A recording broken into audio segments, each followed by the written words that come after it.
नमस्कार दोस्तों, मैं अंकुर उपाध्याय स्वागत करता हूं आप सभी का एक बार फिर से अपनी नई वीडियो में। सब कुछ सही चल रहा था लेकिन अचानक वीकेंड पे एक बड़ी नेगेटिव खबर आ गई है और ये डैमेज कर सकती है पूरी आईटी इंडस्ट्री को। और मैंने अपनी प्रीवियस वीडियो में आप सभी के साथ हेडलाइन तो शेयर कर ही दी थी कि कैसे प्रेसिडेंट ट्रंप ने एक अनाउंसमेंट करी है H1 वीजा एप्लीकेशंस पे अब एडिशनल चार्जेस लगेंगे और ये चार्जेस छोटे मोटे नहीं होने वाले हैं। $1,00,000 तक के चार्जेस हो सकते हैं। अब इससे आईटी इंडस्ट्री पे कैसे इंपैक्ट पड़ेगा, कितना पड़ेगा और ऐसे में निवेशकों को क्या करना चाहिए, मैं आप सभी के साथ इस वीडियो में डिटेल में विद डेटा सारी चीजें शेयर करने वाला हूं। इतना कह सकता हूं कि ये वीडियो एंड होते होते आपको इस पूरे के पूरे प्रोसीजर में जो कुछ भी होता है वो सब अच्छे से समझ में आ जाएगा और आप ना केवल खुद समझोगे, दूसरे व्यक्ति को भी समझा पाओगे कि एक्चुअली में इसका मतलब है क्या और इससे कितना इंपैक्ट आएगा।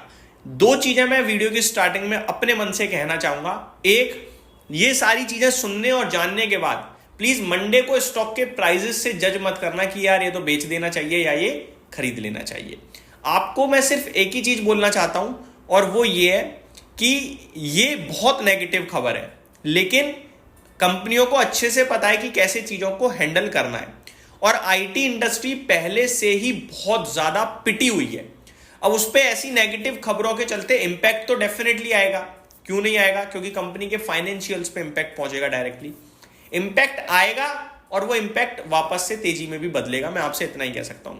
अगर आप एक दिन, एक हफ्ते, एक महीने वाले इन्वेस्टर हो तो आपके लिए समस्या है, लेकिन अगर आपने लिया था 1 महीने पहले, 2 महीने पहले, 1 साल पहले, एवरेज कर रहे हो तो आप लॉन्ग टर्म निवेशक हो। फिर आपको खबरों से नहीं डरना चाहिए, फिर आपको कंपनी पे ट्रस्ट करना चाहिए। जब कोई कंपनी खड़ी होती है उसके लिए धंधा करने के लिए बहुत परेशानियां आती हैं, लेकिन अगर वो कंपनी में दम है तो वो परेशानियों से आगे बढ़ती है और अपने निवेशकों को पैसा बना के देती है और खुद भी पैसा बनाती है। आपको क्या लगता है, आज तक इतनी बड़ी कंपनी बन गई टीसीएस, कितने समय से काम कर रही है? क्या पहले परेशानी नहीं आई होंगी? डेफिनेटली आई होंगी, लेकिन परेशानियों को ओवरकम करने का मतलब ही सफलता है। अब मैं आप सभी के साथ चीजें शेयर करता हूं कि एक्चुअली में क्या क्या हुआ है। सबसे पहले आपको यह जानना बड़ा जरूरी है कि ये H1 वीजा है क्या और ये काम कैसे करता है। तो मैं आपको सिंपल भाषा में बताना चाहूंगा, जब भी कोई आईटी कंपनी एम्प्लॉय को यहां से यूएस में ट्रांसफर कर रही है तो उसके लिए H1 वीजा एप्लीकेबल होता है। H1 वीजा जो होता है वो $5,000 से $10,000 के बीच में मिल जाता है इजीली, और ये वैलिड होता है 3 साल के लिए, फिर एक्सटेंड हो सकता है 6 साल तक, और उसके बाद आपको ग्रीन कार्ड लेना पड़ता है। ये सिंपल प्रोसीजर होता है एम्प्लॉय को यूएस में भेजने का। अब इससे क्या होता है कि एम्प्लॉय यूएस जाता है भारत का, तो कंपनीज के लिए कमाई बढ़ती है। ठीक है, मैं एक एक करके पॉइंट टू पॉइंट शेयर करता हूं, अगर कहीं भी कुछ मिस होता है तो फिर मिसमैच हो जाएंगी चीजें, इसलिए पॉइंट टू पॉइंट शेयर करता हूं। सबसे पहले, you need a job offer from US employer. ठीक है, आपको यूएस से एक ऑफर आएगा और वो एम्प्लॉय को भारत से अपने पास बुला लेगा और उसके लिए H1 वीजा लग जाएगा। $5,000 से $10,000 के बीच में लग जाता है। आपको पता है भारत में आईटी कंपनियों का बड़ा बिजनेस यूएस, यूरोप से ही आता है, तो यूएस में ही बैठी हुई हैं कंपनियां। तो एम्प्लॉय को भारत से बुलाने के लिए कैसे करना पड़ता है? H1 वीजा लगाना पड़ता है।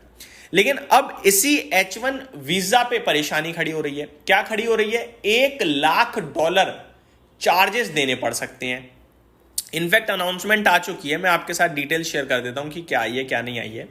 अ रीसेंट प्रोक्लेमेशन September 19, 2025 यानी कल, by the US administration process imposing a $1,00,000 annual फी पर H1 visa, H1B visa. This would be very large increase from current fees. ये बहुत ज्यादा होगा जो अभी फीस है उसके मुकाबले। लेकिन अभी मैं आपको एक चीज और क्लियर करना चाहूंगा, वो ये है कि ये ऑफिशियल लेवल पे अनाउंसमेंट तो कर दी गई है यूएस एडमिनिस्ट्रेशन की तरफ से कि भैया H1B वीजा पे $1,00,000 का एडिशनल चार्ज लगने जा रहा है। एडिशनल है या यही चार्ज होगा, आप ये अभी कंफर्म, क्योंकि एडिशनल तो नहीं लिखा, यहां पे ये लिखा हुआ है एडमिनिस्ट्रेशन प्रपोजेस इंपोजिंग अ $1,00,000 एनुअल फी। ठीक है, अब ये एडिशनल तो है नहीं, तो अब वो जो 5,000 से $10,000 लगता था वो 1,00,000 हो गया है या उसके ऊपर ये 1,00,000 है, अभी तक क्लियर नहीं है। दूसरी चीज जो क्लियर नहीं है, ये कब से लागू होगा ये भी क्लियर नहीं है।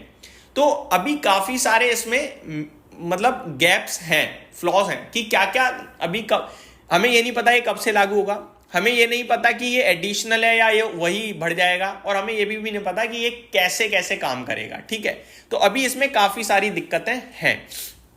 तो एग्जैक्टली कैसे इंप्लीमेंट होगा ये अभी तक कंफर्मेशन नहीं है, बस इतनी अपडेट आई है कि ऐसा होने जा रहा है। और प्रेसिडेंट ट्रम्प को आप सभी जानते हो पलट भी देते हैं अपना लेक्चर। ध्यान से समझिएगा, बहुत इंपॉर्टेंट है, इसलिए बोल रहा हूं मैं। आगे बात करते हैं दोस्तों।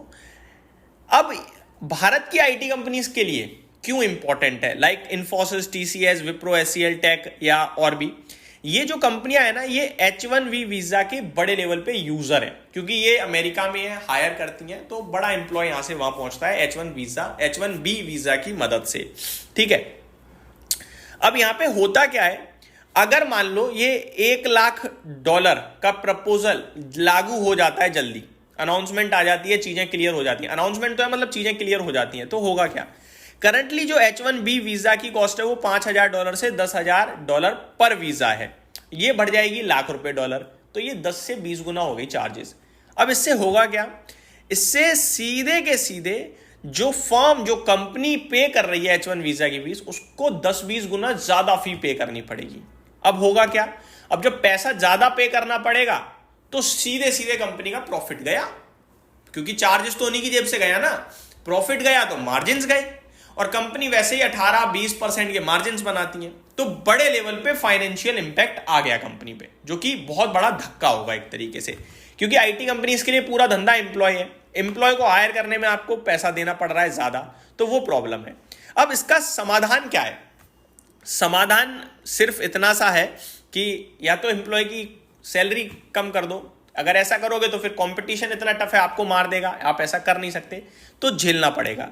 अब मैं आप सभी के साथ शेयर करता हूं कि शॉर्ट टर्म में तो ये सारी चीजें हैं, लेकिन लॉन्ग टर्म में क्या होगा।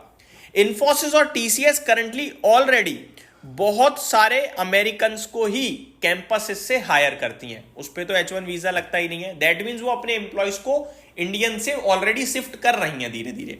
दूसरी बात, ये क्या करेंगे ना, ये जो आसपास के नियर शोर मॉडल्स हैं लाइक कनाडा, मैक्सिको, यहां से एम्प्लॉयज हायर करना शुरू करेंगे, यानी कि जो दूर की जगह, आसपास की जगह से ही एम्प्लॉयज को हायर करना शुरू कर देंगी कंपनियां लॉन्ग टर्म के बेसिस पे, तो फिर वो वहां पे H1 वीजा की कॉस्टिंग कट जाएगी। तो शॉर्ट टर्म इंपैक्ट है, लेकिन लॉन्ग टर्म में धीरे धीरे एक शिफ्ट हो जाएगा जो एम्प्लॉयज हैं उनमें, कि भैया भारत से नहीं, वहीं कहीं आसपास से ले जाएंगे, लेकिन इनडायरेक्ट इंडिया पे इंपैक्ट आएगा, क्योंकि फिर कमाई भारत के, अब यहां से एम्प्लॉय जाएगा तो पैसा कमाएगा तो देश में ही तो बेचेगा, तो वो सारा भारत के लिए नेगेटिव होगा। लेकिन ओवरऑल जो है कंपनीज के लिहाज से अभी प्रॉब्लम आएगी, लेकिन लॉन्ग टर्म में मुझे नहीं लगता प्रॉब्लम रहेगी। तो ये आपको जानना समझना बड़ा जरूरी था। उम्मीद करता हूं आपको सारी चीजें क्लियर हो गई हैं। शॉर्ट टर्म इंपैक्ट, कितना इंपैक्ट, क्यों आएगा इंपैक्ट, प्रॉफिट टूटेंगे, मार्जिन टूटेंगे अगर ये लागू हो जाता है, तो अभी चीजें क्लियर नहीं है, और अगर दिक्कत आ भी गई तो वो शॉर्ट टर्म के लिए है, लॉन्ग टर्म के लिए नहीं है। उम्मीद करता हूं डिटेल्स पसंद आई होंगी। Thank you so much for watching this video. Have a great day guys.